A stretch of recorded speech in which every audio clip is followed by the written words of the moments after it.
Hello, ladies and gentlemen. My name is Matt. Welcome to the Sin Bin, and I just wanted to report a trade that just happened in the NHL. So, Milan Lucic is going from the Edmonton Oilers to the Calgary Flames in exchange for James Neal. Now, at first, this seemed to be a one-for-one trade.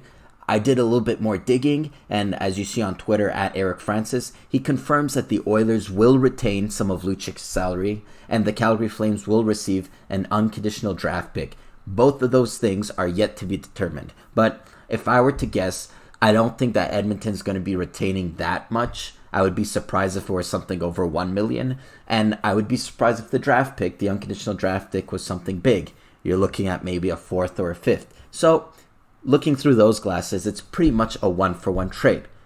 So, now the big question remains, who won this trade? Well, you're going to have to wait till the end of the video because I'm going to have to be explaining myself. But just at surface level here, if I were to look at the trade for both teams are pretty much trading a problem. And what I mean by that, if you were to direct your attention to the bottom of the screen here, James Neal last season for the Calgary Flames played 63 games and got 19 points. That is abysmal. And that is really bad. He only got 7 goals. He's someone who's really known for his goal scoring. He's gotten 20 plus goals for the past, 7 years.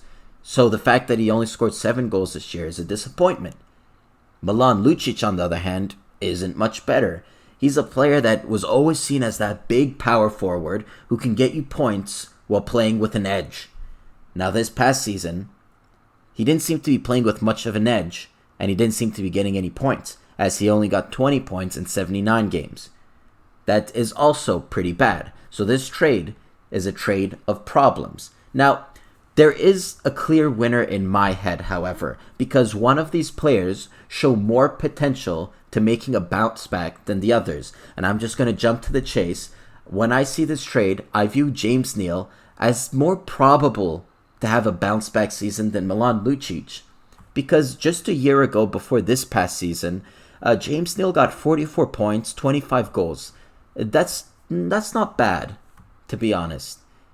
A year ago, Lucic only got 34 points, 10 goals.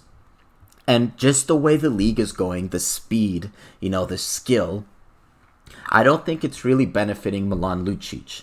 He's one of the slower players out there. I would laugh my balls off every time he'd play with McDavid because McDavid is such a road runner and he's just a turtle behind him struggling to keep up. Now, one thing I failed to mention throughout this whole video is the salary. Let's look at the cap hit.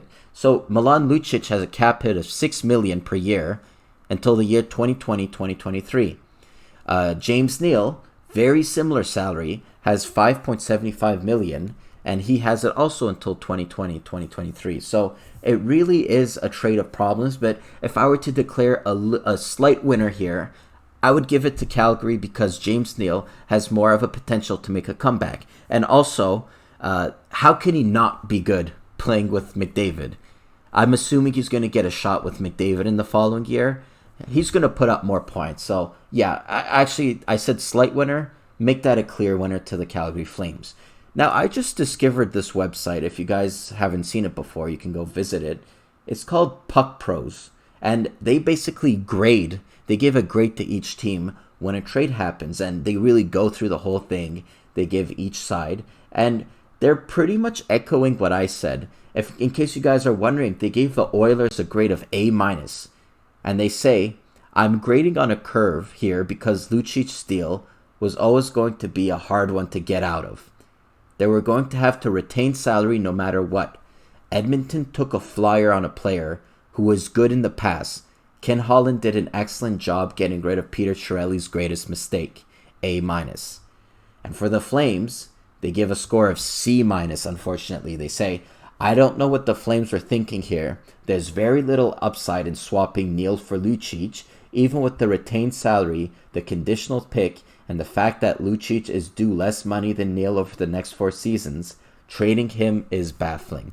So there you have it, guys. I definitely echo what this website is saying. I think Neal has more upside. He has more potential for a bounce back. And Lucic, by this point, is just damaged goods. What do you guys think? Leave your comments down below. Hit the like button and make sure to subscribe to this channel for more content. And as usual, my name is Matt. Keep your stick on the ice.